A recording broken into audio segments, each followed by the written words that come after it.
guys, so we have April wrap up. Let's go. The first book that I've read in April, I want to say in May, in April, was Crescent City, and I've already did a video on this one. Let me tell you, it was a journey.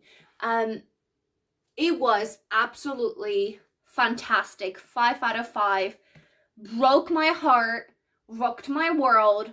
Loved every second. I don't know what to say. Also, if I'm super red, I am by my radiator and I just walked in, the heating kicked in and I'm sweating already.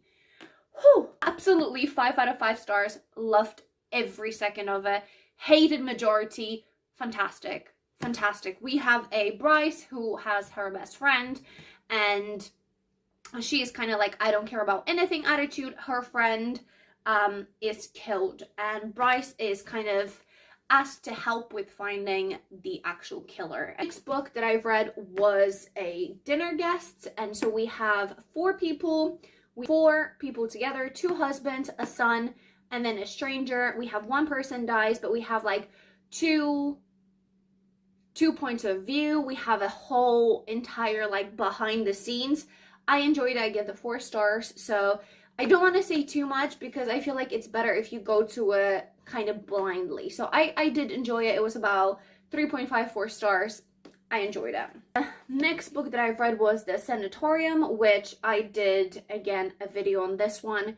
Beautiful. We are in this resort in the middle of Swiss mountains. We are going to an engagement party. We are seeing everything from a perspective of a kind of like detective, or she is the main character. So we go on this adventure and we get stuck in the sanatorium, or the new hotel that used to be a sanatorium, that has a very dark past. There have been people going missing. No one wanted the hotel to actually be built there. We have one of the first architects actually went missing, and we are stuck because there's an avalanche coming, and basically we start finding dead bodies. So I gave it 4 stars. I thought it was a good solid read, and the cover and the edges are beautiful. So next one was Brutal Prince, which was a mafia smutty romance, and it was I also read Stolen Air by the same author, and I must admit I had such a good time. I don't know if I like the book 1 or 2 better. I think there's 2 or 3 more which I will be continuing with on my journey, which I loved it. The first one, we had a arranged marriage, haters to lovers, or kind of enemies to lovers, obviously mafia themed. It was spicy. I think I like the first one a little bit better, but they were both very smutty and great. Next book that I read was Speak Your Truth, and again, don't really remember much. It's more of a self-help book. Again, I'll kind of put the premise here. I should have just put them like together. Next one was a first read from Richard Lehman, and it was The Island. So we have a group of 8, and they are on this cruise or kind of yacht, and they break down. They're supposed to have a picnic on a private island, but actually their boat blows up, and they think that one of the guys actually did it. Because one of the main guys, or like one of the husbands, passes away. At least that's what they think. So we have 7 people on the island, and there's a killer. And we go through this. It's kind of sad and almost like it's supposed to be a diary of one of the guys. So majority is a family, and he is a boyfriend of the youngest girl. It has very explicit language when it comes to like sexual things. So if you guys are maybe, that could be a trigger warning for that one. It can be a little harsh in some places. So if you're very sensitive, that's something to really pay attention to.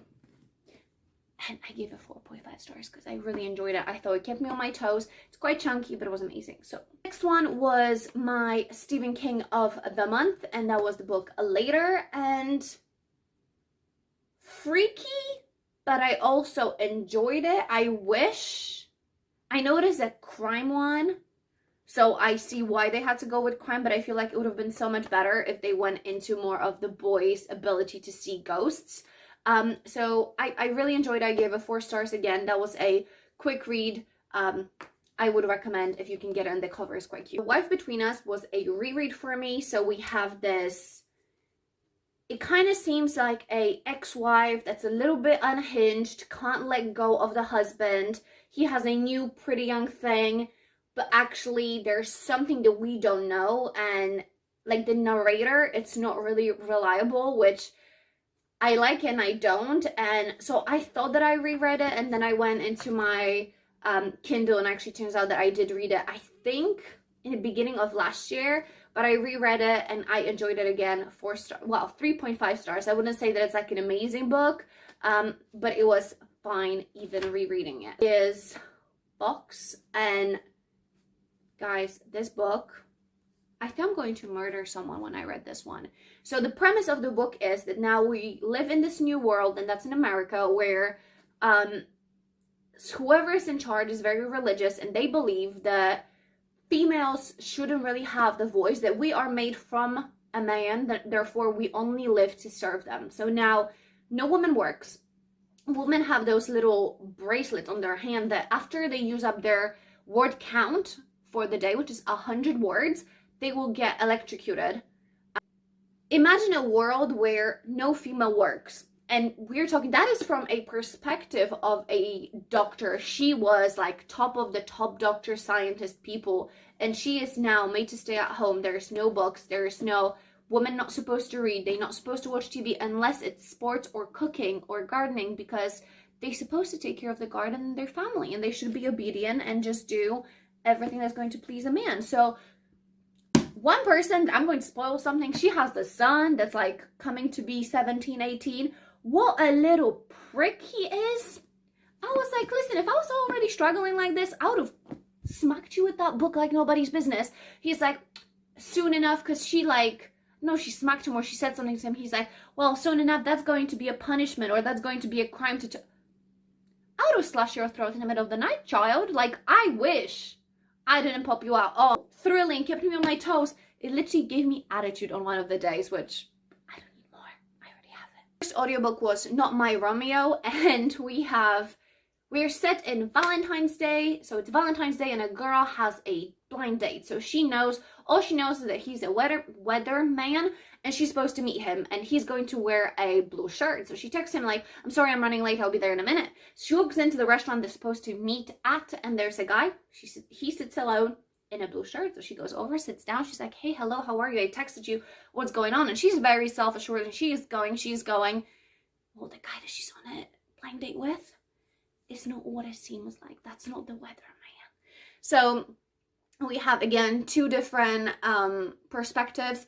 Smutty, funny, great, good female character. She is actually not just a little girl that gets pushed around. Really, really enjoyed. Great. And I could have read it as well, but I just listened to it and I had a great time. I think it took me 2 days to listen to it. And now the finale, Layla. Okay? I had no idea what this book was about. I just thought, I'll listen to it. Why not? So we have 2 perspectives, 2 timelines, now and before. So we have now, there's a guy, he's about to give an interview, and he has his girlfriend called Layla tied upstairs. Okay? And then we go back into how they met and fell in love. He is like an up-and-coming influencer, musician person, and she was just like easygoing. They met at her sister's wedding when he was performing in the band. And so we have this amazing love, falling in love story of how awesome it was, and then something happens. There is a little bit of paranormal involved. It was creeping me out. It was great. I had an amazing time. I feel like it would have been, I think listening to it was even better than if I would have read it. So 4.5 stars. Loved it. Absolutely one of my favorites. So I feel like that's all I've read in April, which is still quite a bit. And yeah, so I hope you guys enjoyed this April wrap up. If you wouldn't mind dropping me a comment down below of what was your favorite book of April, that'd be amazing. And with all that being said, I hope you guys enjoyed, and until the next time, I will talk to you guys soon. Bye.